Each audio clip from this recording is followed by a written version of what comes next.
Hello students, आप सभी को हमारे यूट्यूब चैनल केम ऑनलाइन में वेलकम है।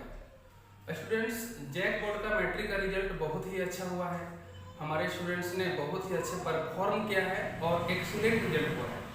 कुल मिलाकर कहें तो जैक बोर्ड का रिजल्ट इस बार बहुत ही अच्छा रहा है और हर बार की तरह इस बार भी लड़कियों ने ही बाजी मारी है। स्टूडेंट्स, रिजल्ट्स आ चुके हैं। अब आप साइंस लेकर के पढ़ना चाहेंगे, आर्ट्स लेकर के पढ़ना चाहेंगे, कॉमर्स लेकर पढ़ना चाहेंगे, ये आप पर डिपेंड है।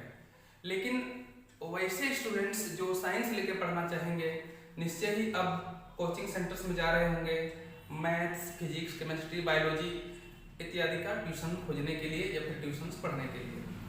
स्टूडेंट्स, हमारे चैनल में भी एजुकेशनल वीडियो अपलोड किए जाते हैं जो कि आपके 11 और 12 के केमिस्ट्री पर आधारित होते हैं। स्टूडेंट्स, आज का वीडियो क्लास 10 पास करके 11 में जाने वाले स्टूडेंट्स के लिए है जो साइंस लेकर पढ़ना चाहते हैं।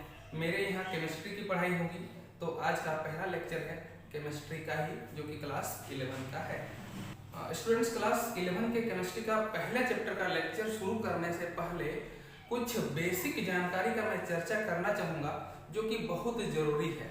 बहुत सारे स्टूडेंट्स को ये आता होगा, जिनको नहीं आता है वो इस वीडियो को अच्छी तरह से देख करके बढ़िया से प्रैक्टिस कर ले, क्योंकि आगे जो आप कैलकुलेशंस बनाएंगे उसमें इनका इम्पोर्टेंट रोल होगा। अगर आपको ये कैलकुलेशंस जो मैं बताने वाला हूँ अगर नहीं आता है तो आप अपना केमिस्ट्री सब्जेक्ट में या फिर फिजिक्स में जो भी कैलकुलेशंस आएंगे उनको आप अच्छे से सॉल्व नहीं कर पाएंगे।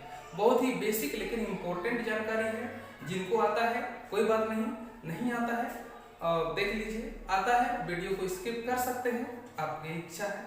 तो शुरू करते हैं आज का इम्पोर्टेंट टॉपिक जो कि है साइंटिफिक नोटेशन। साइंटिफिक नोटेशन यानी कि वैज्ञानिक संकेतन, विज्ञान की भाषा में अंकों को लिखना। स्टूडेंट्स, 11 के साइंस के कोर्स में तो हमें बहुत सारी छोटी संख्याएं और बहुत सी बड़ी संख्याएं भी मिलेंगी। एग्जाम्पल के लिए बहुत सारी छोटी संख्याएं मिल सकती हैं, जैसे ये पहला एग्जांपल लेते हैं। यह बहुत ही छोटी संख्या है, 715 को बहुत बार डिवाइड किया गया है बहुत बड़ी संख्या से, तो ये डिजिट मिला है। ये संख्या बहुत छोटी है लेकिन इनमें जो डिजिट्स हैं वो बहुत ही अधिक हैं। 1 2 3 4 5 6 7 8 9 10 11 12 13 14 15 डिजिट की ये संख्या है। अगर आपको इनका कैलकुलेशन करने दिया जाए, इसको आप किसी से मल्टीप्लाई कीजिए, डिवाइड कीजिए, ऐड कीजिए, इसमें कुछ तो आपको प्रॉब्लम्स हो सकते हैं, टाइम टेकिंग हो सकता है। मैं ये नहीं कर रहा हूँ कि नहीं होगा, हो जाएगा, लेकिन टाइम टेकिंग हो सकता है। ठीक है, दूसरा एग्जांपल लेते हैं। ये मान लीजिए ऐसे संख्या है 652 है, इसमें आपका इतने सारे जीरो लगे हुए हैं, तो इसको भी हैंडल करना यानी कि इसका कैलकुलेशंस करना, इसमें जो ऑपरेशंस है मल्टीप्लिकेशन, डिवीजन, सब्ट्रैक्शन, एडिशन, जो कुछ भी करना है तो करने के लिए काफी टाइम टेकिंग होगा। तो इन्हें शॉर्ट फॉर्म में लिखने का जो तरीका है उसे कहते हैं साइंटिफिक नोटेशन। देखिए कैसे, इन संख्याओं को अगर हम लिखना चाहें तो ऐसे लिख सकते हैं 7.15 इंटू 10 टू द पावर -30। ये संख्या कितनी छोटी हो गई। अब हमें इसका जो भी ऑपरेशंस करना पड़ेगा, मल्टीप्लिकेशन, डिवीजन, एडिशन जो भी करना होगा, हम आसानी से कर सकते हैं। उसी प्रकार से अगर इस संख्या को लिखा जाए तो इसको हम लिख सकते हैं 6.52 इंटू 10 टू द पावर 50। ये संख्या है, ये भी है साइंटिफिक नोटेशन। तो आपने देखा इन बड़ी संख्याओं को कितनी आसानी से छोटी संख्याओं में लिखा गया। इस तरह से लिखने को बोलते हैं साइंटिफिक नोटेशन में लिखना, यानी कि वैज्ञानिक संकेतन में लिखना। और इसे सीखना आप लोगों के लिए बहुत जरूरी है जो कि अभी इंटर में एडमिशन कराने वाले हैं या फिर ले चुके हैं या पढ़ाई शुरू कर दी है। तो देखिए कैसे इसको लिखते हैं हम, इसका कुछ रूल्स बताएंगे, उसके अकॉर्डिंग आपको लिखना है। तो आइए सीखते हैं कि इन संख्याओं को कैसे लिखा जाता है। स्टूडेंट्स, साइंटिफिक नोटेशन का जो स्टैंडर्ड फॉर्म है, स्टैंडर्ड फॉर्म मैं यहाँ पे लिख देता हूँ, फॉर्म वो होता है k into 10 to the power 10। ये स्टैंडर्ड फॉर्म है, इसी फॉर्म में लिखा जाता है। और k का जो वैल्यू हम रखते हैं 1.0 से लेकर के 9.9 के बीच रखते हैं, आगे डेसिमल में नंबर हो सकते हैं।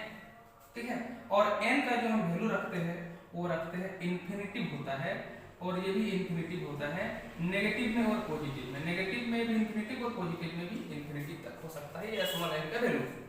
अब ये वैल्यू जो है k और n का वैल्यू आता कहां से है, हम कैसे लिखते हैं। देखिए हमारा जो क्वेश्चन दिया हुआ है उसी में है वो n का वैल्यू। कैसे, इसको हम फिर से समझाते हैं। हमारा क्वेश्चन है 0.000 करके आपका यहाँ पर 715 से इंड होता है। हमें देखना है कि हमारे पास जो नॉन जीरो डिजिट है वो क्या क्या है। नॉन जीरो मतलब जो जीरो नहीं है, तो नॉन जीरो डिजिट जो है वो 715 है। हमें इसी का काम है। हम यहाँ पर लिख लेंगे 715 इंटू 10 लिखेंगे, ठीक है। और हमें देखना है कि डेसिमल कहाँ पर था। डेसिमल यहाँ पर था, हम कहाँ लेकर के गए हैं, यहाँ पर। मैं यहाँ पर टिक कर देता हूँ, ठीक है। डेसिमल यहाँ से हमने लेके गया यहाँ, डेसिमल को हमने ट्रांसफर किया इस जगह पर। तो इन दोनों जो जगह है, इन दोनों प्लेसेस के बीच में कितने डिजिट है, 1 2 3 4 5 6 7 8 9 10 11 12 13 डिजिट है, 13 डिजिट है। इन दोनों प्लेसेस के बीच में कितने डिजिट आते हैं, 13 डिजिट। यूं कहें कि डेसिमल पहले यहाँ था, अब गया यहाँ, तो इनके बीच में कितने डिजिट आए, 13 डिजिट आए। तो 13 डिजिट को लिखें 10 टू द पावर 13, और चूंकि डेसिमल यहाँ पर था और गया है राइट साइड में, तो हम लोग माइनस लगाएंगे, ठीक है। हम लोग क्या करेंगे, माइनस लगाएंगे, 10 का पावर -13। ये लिखने का तरीका हो गया। उसी प्रकार से इसमें डेसिमल कहीं भी नहीं है, तो डेसिमल जिसमें नहीं होगा इसका मतलब है कि इसमें लास्ट में डेसिमल है। यहाँ पर हम इसको ऐसे भी लिख सकते हैं, क्या फर्क पड़ता है, कुछ भी नहीं, डेसिमल लास्ट में है। अब इस डेसिमल को हमने कहाँ पर लाया है, हमने ट्रांसफर किया है यहाँ पर 6 के बाद। अब यहाँ पर ट्रांसफर किया है, तो यहाँ पर इस डिजिट से लेकर के डेसिमल के पहले वाला डिजिट कितना डिजिट है, मतलब दोनों प्लेसेस के बीच में कितने डिजिट है, गिन लेना है। 1 2 3 4 5 6 7 8 9 10 11 12 13 14 15 डिजिट है, हमने लिख दिया 10 का पावर 15। अब चूंकि डेसिमल को यहाँ था और हम लेफ्ट साइड लेकर के आए हैं, तो पावर होगा 10 का पावर प्लस में। यूं समझिए कि डेसिमल जहाँ पर है, ये डेसिमल हो गया, हम यहाँ पर डेसिमल लिख देते हैं, ये हो गया डेसिमल। और डेसिमल को आप राइट साइड में ले जा सकते हैं और लेफ्ट साइड में ले जा सकते हैं, अपने रिक्वायरमेंट के अनुसार। आपको साइंटिफिक नोटेशन में लिखने के लिए कैसी जरूरत है, जैसे कि यहाँ पर जरूरत था राइट में ले जाने का और यहाँ पे जरूरत था लेफ्ट में ले जाने का, तो यहाँ पर हम राइट में लेके गए हैं, इस साइड को हम राइट लिख देते हैं, ये हो गया आर यानी कि राइट, और ये हो गया एल यानी कि लेफ्ट।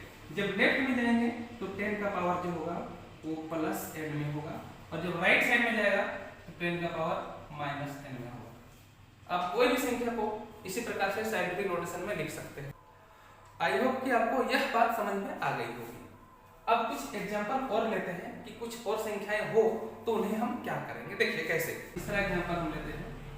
मान लेते हैं कि कोई संख्या दिया हुआ है 5/2 दे करके इतना सारा 0, ये दिया हुआ है। तो ऐसा सिचुएशन में हमें क्या करना है, देखिए क्या करना है कि 5/2 लिखिए into 10 to the power 1 2 3 4 5 6, 10 to the power 6 लिख दीजिए, ठीक है। इसको कर दीजिए साइंटिफिक नोटेशन में चेंज, ये लिख सकते हैं इज इक्वल टू हो जाएगा 5/2 इंटू 10 टू द पावर -6। इसको जब ऊपर लेके जाते हैं तो पावर चेंज हो जाता है, प्लस रहेगा तो माइनस में चेंज हो जाएगा, माइनस रहेगा तो प्लस में चेंज हो जाएगा। अब क्या करना है, इसको डिवाइड कर देना। 5 को 2 से डिवाइड करेंगे तो 2.5 आ जाएगा इंटू 10 टू द पावर -6 होगा। तो इसे भी आसानी से आप लिख सकते हैं। तो किसी भी तरह का कैलकुलेशन हो, आपको साइंटिफिक नोटेशन में लाना हो तो आप ला सकते हैं। इतना तो आप समझ गए होंगे। अब साइंटिफिक नोटेशन में सिर्फ इतना ही नहीं है, साइंटिफिक नोटेशन में आपको कुछ ऑपरेशंस भी दिए जाते हैं, multiplication, division, addition and subtraction भी दिए जाते हैं। तो उन्हें कैसे करते हैं आइए देखते हैं, एक एक करके समझते हैं। और सबसे पहले मल्टीप्लिकेशन एंड डिवीजन। क्यों? क्योंकि मल्टीप्लिकेशन और डिवीजन एक जैसा है, और पहले इनको इसलिए बता रहा हूँ कि मल्टीप्लिकेशन और डिवीजन को समझना आसान होता है एडिशन और सब्ट्रैक्शन की तुलना में। तो पहले मल्टीप्लिकेशन और डिवीजन सीखेंगे, फिर एडिशन और सब्ट्रैक्शन भी सीखेंगे। मान लीजिए हमें संख्या दिया हुआ है, एग्जांपल नंबर 4 लेते हैं। 5.0 into 10 to the power 4, 2.5 into 10 to the power 7। मान लेते हैं कि ये क्वेश्चन दिया हुआ है, इसको कैसे सोल्व करना है ध्यान दीजिए। इसका सॉल्यूशन देखिए, 5.0 into 10 to the power -4 into 2.5 into 10 to the power 7। अगर ये दिया हुआ हो तो आप क्या करना है, आपको करना है सिर्फ ये जो डेसिमल वाले पार्ट हैं, मतलब जो पावर में नहीं है उसको एक जगह लिख दीजिए। 5.0 इंटू 2.5 इसको एक साथ लिखेंगे इंटू 10 का पावर 4 10 का पावर 7 इसको एक साथ करना है। इन दोनों को एक साथ मल्टीप्लाई और इन दोनों को एक साथ मल्टीप्लाई। आप इसको आप आसानी से मल्टीप्लाई कर सकते हैं।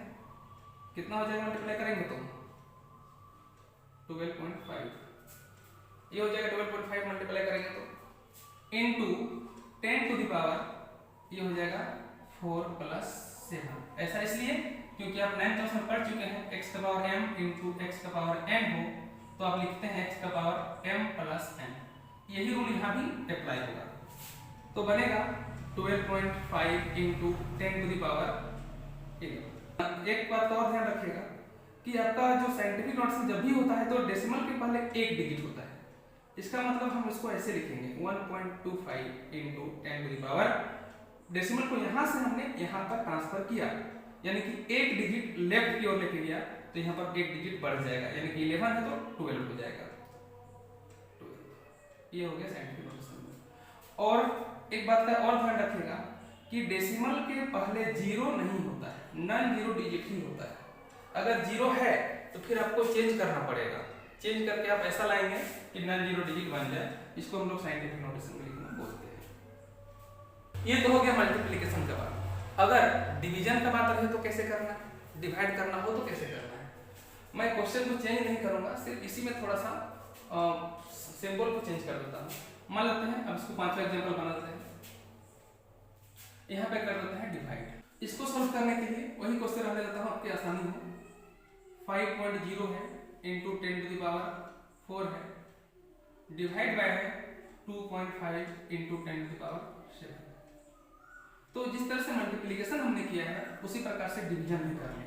इसको सॉल्व करने के लिए आप डिवाइड के फॉर्म में लिख लीजिए 5.0 into 10 to the power 4 divided by 2.5 into 10 to the power 7। ये डिवीजन का फॉर्म में हो गया। अब क्या करना है कि 5.0 डिवाइडेड बाय 2.5 को अलग लिख लीजिए और इसको लिखेंगे तो इस प्रकार से हो जाएगा 10 टू द पावर 4 माइनस 7। ऐसा इसलिए कि आप ये भी पढ़े होंगे 9th क्लास में कि x का पावर m है डिवाइडेड बाय अगर x का पावर n है तो बनता है हम लोग का x का पावर m माइनस n ये बनता है। तो ये रूल हम लोग यहाँ पर अप्लाई करेंगे तो 10 का पावर 4 था ये हो जाएगा 10 का पावर 4 माइनस 7। अब क्या करना है इसको डिवाइड कर लेना है हो जाएगा 2.0 into 10 to the power minus. तो ये हो गया डिवीजन। तो कोई भी क्वेश्चन हो साइंटिफिक नोटेशन में अगर दोनों को डिवाइड करना हो तो इसी रूल से डिवाइड करेंगे। तो ये हो गया मल्टीप्लिकेशन और डिवीजन। बहुत ही आसान है समझना, इसलिए मैं बहुत ज्यादा एग्जांपल दूंगा नहीं।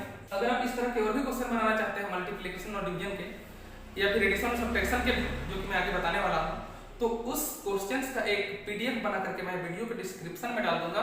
आप वहां से क्वेश्चन का पीडीएफ डाउनलोड करके उसमें जो भी क्वेश्चन दिए हुए हैं सबको आप सोल्व कीजिएगा और प्रैक्टिस कीजिएगा। तो आगे बढ़ते हैं, दूसरा सीखते हैं हम लोग एडिशन और सब्ट्रैक्शन। देखिए अगला एग्जांपल लेते हैं, एग्जांपल नंबर 6 या जो भी नंबर है, एडिशन और सब्ट्रैक्शन। पहले एडिशन वाला लेते हैं फिर सब्ट्रैक्शन वाला लेते हैं। ये क्वेश्चन है एडिशन का, सिंपल सा क्वेश्चन है। दूसरा क्वेश्चन लेते हैं सब्ट्रैक्शन का 4.5 into 10 to the power 8 minus 12.5 into 10 to the power 7। ये दो क्वेश्चन है। साइंटिफिक नोटेशन में दो नंबर दिए हुए हैं और उसमें ऑपरेशंस है कि आपको एडिशन करना है और सब्ट्रैक्शन करना है। पहले एडिशन देखते हैं कैसे करना है। बहुत ही आसान है। कैसे?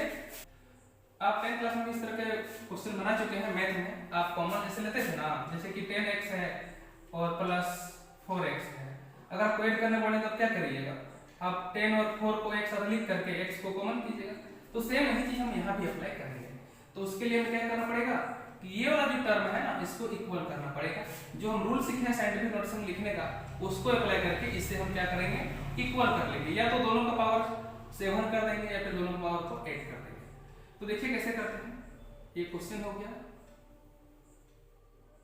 Plus 12.5 into 10 to the power 7। हम इसको ऐसे भी लिख सकते हैं, इसको ज्यों का त्यों लिख देते हैं 10 का पावर 8। हम इसको 10 का पावर 8 बना देते हैं। तो उसके लिए हम थोड़ा सा चेंज करना पड़ेगा। क्या चेंज करना पड़ेगा? इस डेसिमल का प्लेस जो है अगर ये 8 हो जाएगा तो ये यहाँ नहीं रहेगा, ये आगे बढ़ जाएगा क्योंकि लेफ्ट की ओर जाते हैं तो पावर बढ़ता है तो हो जाएगा 1.25 इंटू 10 टू द पावर 8। अब हमें दो टर्म मिल गए, एक टर्म ये है, दूसरा टर्म ये है, और दोनों टर्म में कॉमन ये है 10 का पावर 8। हम उसे कॉमन ले सकते हैं, तो लिखेंगे 4.5 plus 1.25 into 10 to the power 8। इसको कॉमन में कर दिया। अब इन दोनों को ऐड करके लिख देंगे, साइंटिफिक नोटेशन में हो जाएगा। दोनों को अगर हम लोग ऐड करते हैं तो हमें क्या मिलता है, 5.75 इंटू 10 टू द पावर 8। हो गया ये आंसर। साइंटिफिक नोटेशन में एडिशन इसी प्रकार से करते हैं, आप भी कर सकते हैं आसानी से, और प्रैक्टिस कर लीजिएगा तो ज्यादा बेटर होगा, क्योंकि आगे जो आपको बहुत सारे कैलकुलेशन करने होंगे जिसमें साइंटिफिक नोटेशन में एडिशन, मल्टीप्लिकेशन, सब्ट्रैक्शन कुछ भी आ सकता है। बहुत सारे न्यूमेरिकल्स आपको मिलेंगे जिसमें ये सारे ऑपरेशंस रहेंगे, इसलिए इनको लाइटली मत लीजिएगा, प्रैक्टिस जरूर कर लीजिएगा। देखिए इसको कैसे करना है, सब्ट्रैक्शन को। सब्ट्रैक्शन भी उसी प्रकार से करना है, बहुत ज्यादा अंतर नहीं है। देखिए कैसे, इसको लिखेंगे 4.5 into 10 to the power 8 minus 1.25 into 10 to the power 8। क्या किया हमने, दोनों को सेम कर दिया, बिल्कुल उसी प्रकार से। यहाँ भी एक टर्म मिला, ये दूसरा टर्म मिला। अब इन दोनों में कॉमन क्या हो जाएगा, 10 का पावर 8, और ये जो टर्म है इसको हम लोग लिख लेंगे माइनस करके, 4.5 माइनस 1.25 को एक साथ लिख देंगे, इंटू कॉमन में लिखेंगे 10 टू द पावर 8। अब इन दोनों को सब्ट्रैक्ट कर देंगे, 4.5 में 1.25 को माइनस कर देंगे, तो कितना बचेगा, ये हो गया 3.25 इंटू 10 टू द पावर 8। तो ये जो ऑपरेशंस है, multiplication, division, addition and subtraction, इन सब का प्रैक्टिस करना बहुत जरूरी है। अगर आपको नहीं आता है तो, आता है तो फिर कोई बात नहीं, सोने में सुहागा है, लेकिन नहीं आता है तो स्टूडेंट्स आप इसको जरूर प्रैक्टिस कर लीजिए। मैं क्वेश्चन को पीडीएफ में डाल दूंगा इस वीडियो के डिस्क्रिप्शन में, आप वहां से डाउनलोड करके बहुत सारे क्वेश्चन का प्रैक्टिस आप जरूर से जरूर कर लीजिए, तभी आपका क्वेश्चन बनेगा, नहीं तो नहीं बनने वाला है। आपको बहुत प्रॉब्लम होगी, ये याद रखिएगा, अगर आप प्रैक्टिस नहीं करते हैं तो। इसलिए ये साइंटिफिक नोटेशन की जो भी ऑपरेशंस मैंने इस वीडियो में बताए हैं, इनका प्रैक्टिस जरूर कर लीजिए। आगे बढ़ने के लिए आपको एक चीज और करना है, वो है ये, क्या है देखिए, आपको एलिमेंट्स का नाम, नेम ऑफ एलिमेंट, जैसे कि है हाइड्रोजन, उसका सिंबल जैसे कि H होता है, एटॉमिक नंबर 1, एटॉमिक मास, ये 1.008 एक्चुअल है, आपको इसका राउंड फिगर करके 1 याद करना है। इसी प्रकार से टोटल जितने भी एलिमेंट्स हैं, आपको एटॉमिक नंबर 1 से लेकर के 30 तक तो जरूर याद करना है। एलिमेंट का नाम, उसका सिंबल, एटॉमिक नंबर और एटॉमिक मास, ये 1 से लेकर के 30 तक आपको याद रहना चाहिए 11 और 12 को पढ़ने के लिए। एकदम कंठस्थ कर लीजिए। और ये जो राउंड किया हुआ जो वैल्यू है, ये वैल्यू आपको कहां से मिलेगा, तो मैं इस वीडियो के डिस्क्रिप्शन में उसका भी पीडीएफ डाल दूंगा, आप वहां से डाउनलोड करके अपने नोटबुक में लिख लीजिएगा और उनको कंठस्थ कर लीजिएगा, तभी आप आगे बढ़िएगा, तो आपको बहुत सुविधा होगी, बहुत आसानी होगी। स्टूडेंट्स आज का वीडियो बहुत ज्यादा लंबा नहीं है, बस इतनी सी बेसिक जानकारी देनी थी आपका 11 का क्लास स्टार्ट करवाने के लिए। आई होप कि इस वीडियो से आपको बेनिफिट जरूर होगा, उसको जरूर उस पर ध्यान दीजिएगा। और क्वेश्चन का प्रैक्टिस, साइंटिफिक नोटेशन के क्वेश्चन का प्रैक्टिस, और ये नेम ऑफ एलिमेंट्स 1 से लेकर के 30 तक, मतलब हाइड्रोजन से लेकर के जिंक तक का जरूर याद कर लीजिएगा। तो मिलते हैं अगले वीडियो में, तब तक के लिए जय हिंद, जय भारत।